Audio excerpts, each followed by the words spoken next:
Hey everyone, welcome back to Hit Wicket, and today I'm going to do a review on the first test between Bangladesh and New Zealand. And what a day it was for Bangladesh. Historic moment for their country. My background is from Bangladesh. Of course, I've lived in Australia my whole life, but I still do support them as a side.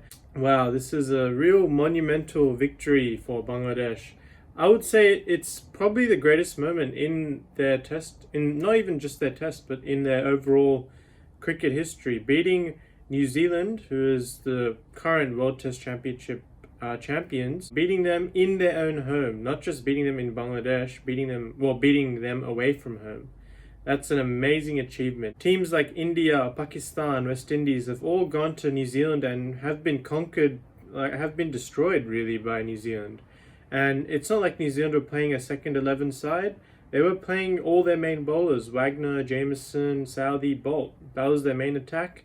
I think going into this test match, probably everyone, even including Bangladeshi fans, thought Bangladesh are going to get steamrolled.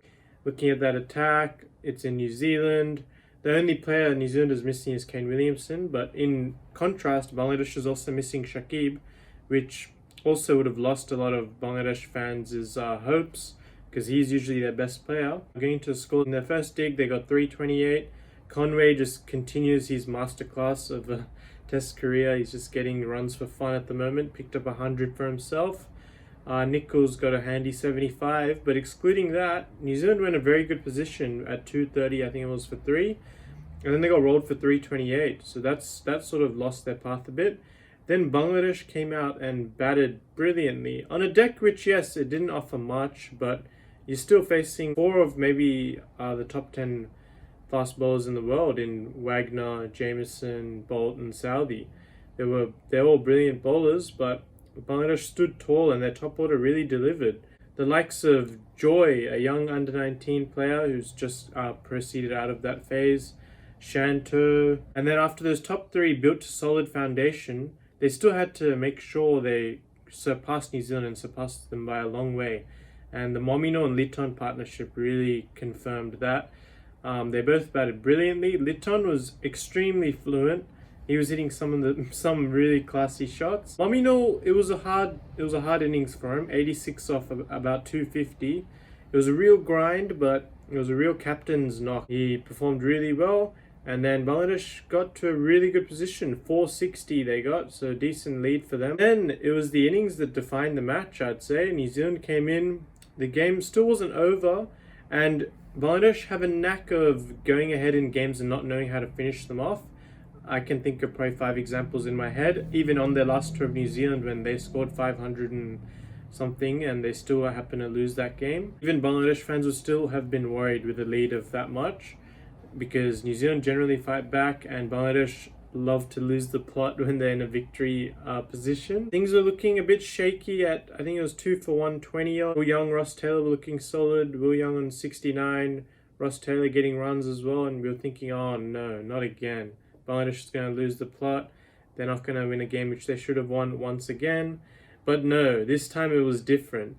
This time one of their players, Ebadot Hussain, he found a way from nowhere really. He just kept getting wickets. He just kept cleaning them up, and most of them were bowled, LBW and bowled. He was just blowing everything on the stumps.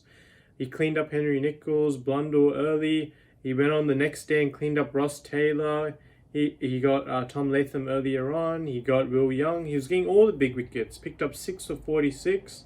Tuscan cleaned out the tail with 3 for, but that was the match-defining spell for sure. That was a real great spell on a deck which the New Zealand seamers didn't really find anything. The deck seemed dead when they were bowling, but Ebadot found something out of nothing on a pitch which wasn't offering that much to the bowlers. Then Bangladesh only had to chase 40. They did lose 2 wickets in the process, but they got the job done. Momino was there at the end, and Mushfiqi iconically hit the winning runs. A lot of people, especially back home, will remember this victory for a long time. And it's not the fact that they just won in New Zealand, it's also the fact that they outplayed New Zealand in the batting department and particularly the bowling department. Because Bangladesh, look, our batting is up and down, but we have sometimes performed in overseas. At least, like, we did get that 500 in New Zealand last time too. and we got 460 again here. But the real problem has stemmed from our ability to take wickets overseas, to take 20 wickets. We really haven't been able to do that for a long time in any overseas tests. But this time, our bowlers outperformed New Zealand's quartet of seamers. That's something you cannot say that often. New Zealand's seamers in the last 2 years have probably been one of the best attacks, if not the best attack going around, along with the likes of India and Australia, of course. But they've been a relentless attack. They won the World Test Championship final. Bangladesh outplayed them.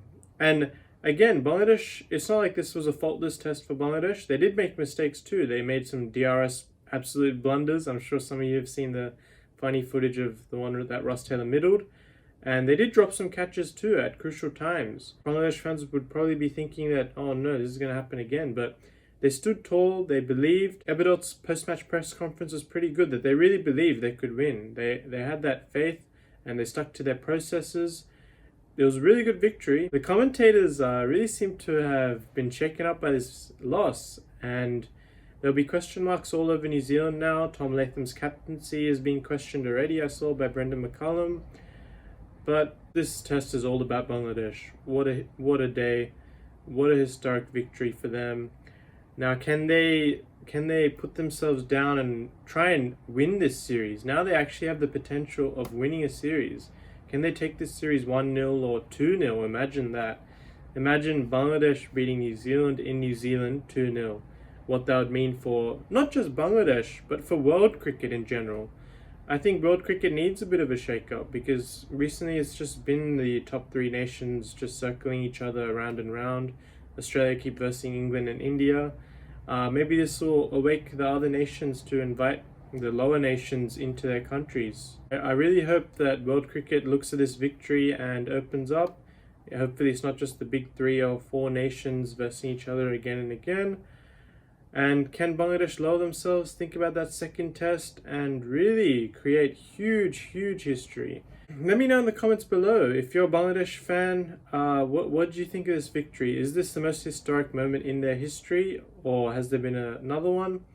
And do you think they can go 2-0 and take this series and really shake up world cricket and this World Test Championship cycle? Until next time, I'll see you guys later.